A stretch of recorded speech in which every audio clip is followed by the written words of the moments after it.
শেখ হাসিনাকে প্রধান অতিথি করে ভার্চুয়ালি মিটিংয়ের নামে দেশবিরোধী চক্রান্তে লিপ্ত আওয়ামী লীগের বিদেশি শাখাগুলো ৫ আগস্ট ছাত্র জনতার আন্দোলনে দেশ ছেড়ে পালায় দিল্লির পালিত সরকারের প্রধান শেখ হাসিনা ও তার দোসররা। তবে দেশ ছেড়েও ক্ষান্ত হয়নি ২৪ অভ্যুত্থানের পরাজিত এই ফ্যাসিস্টরা। বিভিন্নভাবেই দেশের অভ্যন্তরে শান্তি শৃঙ্খলা নষ্ট করার পায়তারায় ব্যস্ত তারা। ভারতে পালিয়ে থেকে একের পর এক ষড়যন্ত্র করে যাচ্ছে এই গোষ্ঠীটি।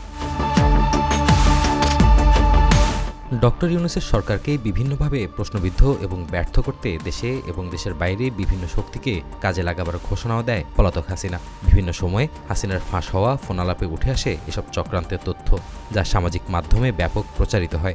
ইউনূস তার কোনো সাংবিধানিক ভিত্তি নাই, সে অসাংবিধানিকভাবে অবৈধভাবে ক্ষমতা দখল করছে। এসব ফোনালাপে জানা যায় ভারতে অজ্ঞাত কোনো স্থান থেকে টুস করে দেশে ঢুকে পড়তে পারেন তিনি।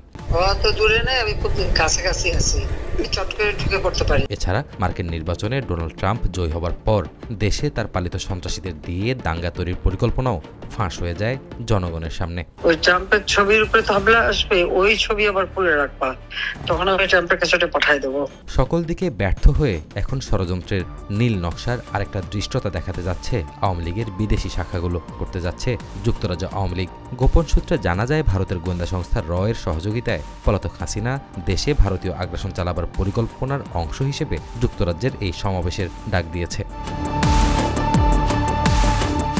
আরও জানা যায় যুক্তরাজ্য আওয়ামী লীগ আয়োজিত এই সমাবেশে শেখ হাসিনা ভার্চুয়ালি যুক্ত হবে। ক্ষমতাচ্যুত ও পলাতক শেখ হাসিনা কিভাবে এর সুযোগ পাচ্ছে এ প্রশ্ন এখন জাতির সামনে। পলাতক হয়েও দেশের বিরুদ্ধে আন্তর্জাতিক মহলে ভারতের সহযোগিতায় এমন দৃশ্যতা দেখাচ্ছে যা স্পষ্ট হচ্ছে প্রতিনিয়ত।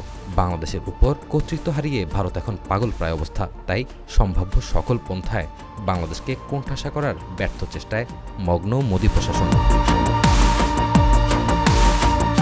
বর্তমানে ডক্টর ইউনূসের নেতৃত্বে অতীতের যে কোনো সময়ের চেয়ে বেশি সংগঠিত বাংলাদেশ।